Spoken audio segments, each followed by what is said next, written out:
Friends, पिछली online class में मैंने आपको हिंदी सेकंड बुक से फर्स्ट लेसन मेरा देश कविता पढ़ाई थी व उसका अर्थ समझाया था। आज मैं उसी पाठ को कंटिन्यू करते हुए उस पाठ के प्रश्नोत्तर व शब्दार्थ कराऊंगी। को याद होगी मेरा देश कविता, ये मैंने आपको पढ़ाई थी और इसका अर्थ समझाया था। आज तो फिर इसी को कंटिन्यू करते हुए आपको इसके अभ्यास कार्य व प्रश्नोत्तर स्टार्ट कराऊंगी। सबसे पहले आप अपनी कॉपी में पाठ 1 मेरा देश कविता का नाम लिखेंगे, अर्थात पाठ का नाम लिखेंगे, आज की डेट डालेंगे, फिर प्रश्नोत्तर लिखेंगे हेडिंग। उसके बाद पहला प्रश्न लिखते हुए हिमालय क्या करता है। पहला प्रश्न क्या है? हिमालय क्या करता है। इसका उत्तर होगा हिमालय आकाश को चूमता है। हिमालय आकाश को चूमता है। सेकंड क्वेश्चन है, कौन कौन सी नदियां लहर रही हैं? कौन कौन सी नदियां लहर रही हैं? उत्तर लिखेंगे, गंगा व यमुना नदियां लहर रही हैं। गंगा व यमुना नदियां लहर रही हैं। थर्ड क्वेश्चन है, कविता में भूमि के लिए कौन कौन से विशेषण दिए गए हैं? कविता में भूमि के लिए कौन कौन से विशेषण दिए गए हैं? अब उत्तर लिखेंगे, कविता में भूमि के लिए पुण्य, जन्म, स्वर्ण, मात्र, धर्म, कर्म, युद्ध व बुद्ध भूमि विशेषण दिए गए हैं। कविता में भूमि के लिए पुण्य, जन्म, स्वर्ण, मात्र, धर्म, कर्म, युद्ध व बुद्ध भूमि विशेषण दिए गए हैं। फोर्थ क्वेश्चन है, इस देश में जन्म लेकर किन किन लोगों ने इसका यश बढ़ाया है? प्रश्न फिर से मैं बोल रही हूँ, इस देश में जन्म लेकर किन किन लोगों ने इसका यश बढ़ाया है? उत्तर है, इस देश में श्री राम, सीता, श्री कृष्ण व गौतम बुद्ध ने जन्म लेकर इसका यश बढ़ाया है।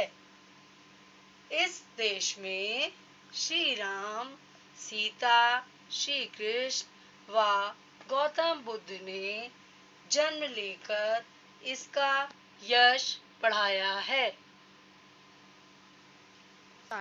फिफ्थ क्वेश्चन है, गौतम बुद्ध ने संसार को क्या दिया?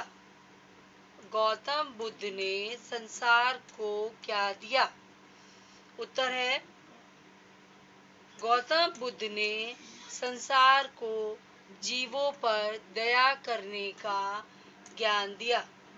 गौतम बुद्ध ने संसार को जीवों पर दया करने का ज्ञान दिया।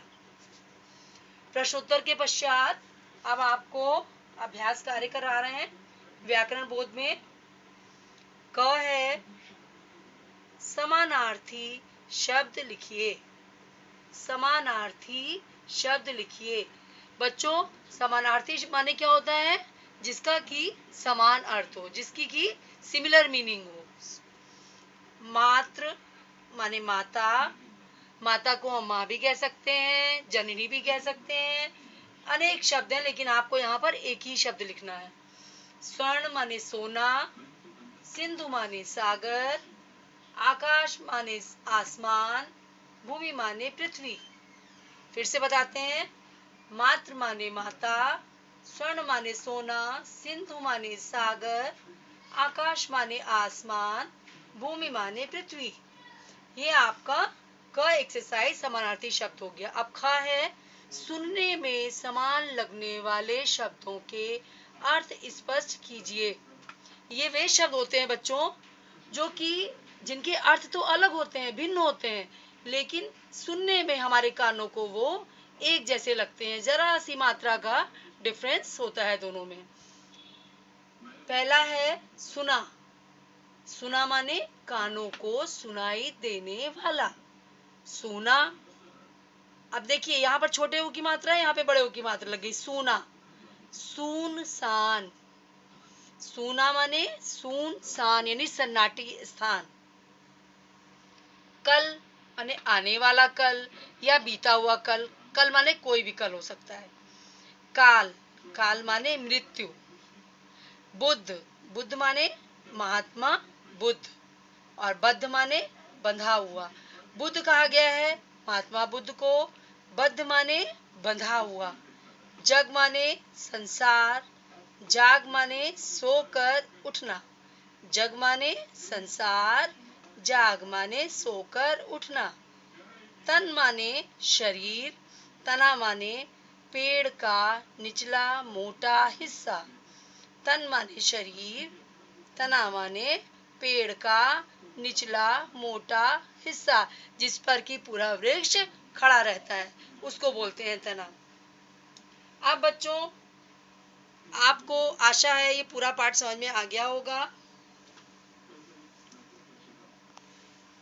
अब हमारी तरफ हाँ, अब बच्चों आप इस कविता को 2-3 बार अच्छे से रीड करेंगे, पढ़ेंगे और इसको याद करेंगे। आज का आपका यही गृह कार्य है, यानी कि यही आपका होमवर्क है, इसको याद करना। थैंक यू बच्चों, नेक्स्ट क्लास में फिर मिलेंगे। Stay safe, stay at home, bye bye.